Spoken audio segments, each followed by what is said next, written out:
Hey everyone, my name's Robison. And I'm Rachel Zalucki. Welcome to this week's headlines. This past weekend, the Secretary of Education, Betsy Devos, was on 60 Minutes to discuss the future of education in our country. While being interviewed by Leslie Stahl, she stumbled her way through questions about public schools that should have been in her basic knowledge, given that she is the one in charge of all these schools, and subsequently, our futures.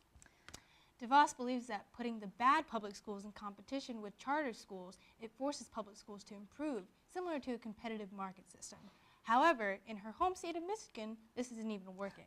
When Stahl pointed this out and recommended that maybe Devos visit these schools and try to figure out better solutions, Devos stammered, "Maybe I should, yes." After her rough performance on 60 Minutes, the only TV show I'd really like to see Betsy Devos go on is Are You Smarter Than a Fifth Grader? So that she can be soundly beaten by the public school education she so badly wants to defund. Our next story is a little closer to home. And by closer to home, I mean right upstairs. The Leadership Auditorium. Last Monday, Mizzou's Board of Election Commissioners voted to suspend the MSA election for student body president and vice president. The suspension comes after student media brought forward concerning tweets from representatives on each slate. Many uses of the N-word were found, along with some other racial remarks, homophobic language, and misogynistic comments. The moral to this story? Erase your tweets. Especially your tweets from before 2013. I know for sure that when I was 15, my tweets about Marvel movies weren't exactly going viral, so I'm okay with potential employers not looking through those in a few years. Especially if your future employer is a DC fan. The MSA elections are postponed until after spring break. Then new slates and old slates are welcome to restart campaigning after a long, thorough look at their Twitter histories.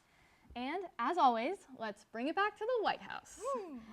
3 weeks after the shooting in Parkland killed 17 and left 14 injured, the White House is pushing forward with Trump's proposal to arm teachers. Instead of asking students to contribute 2 boxes of tissues to their classrooms, this year students are being asked to contribute 2 cases of .30 caliber bullets.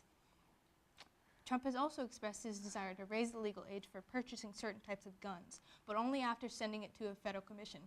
Fun fact, in English, federal commission can be translated directly to, I'm not going to talk about this until I have to. But don't worry, he has talked plenty about arming teachers. On Twitter, he's especially vocal, but let's not forget this classic tweet from May 2014 where he stated, "Crooked Hillary said that I want guns brought into the school classroom." Wrong. Trump tweets age like a fine wine. We can't say so much about his tan, though. Exfoliation goes a long way, Mr. President.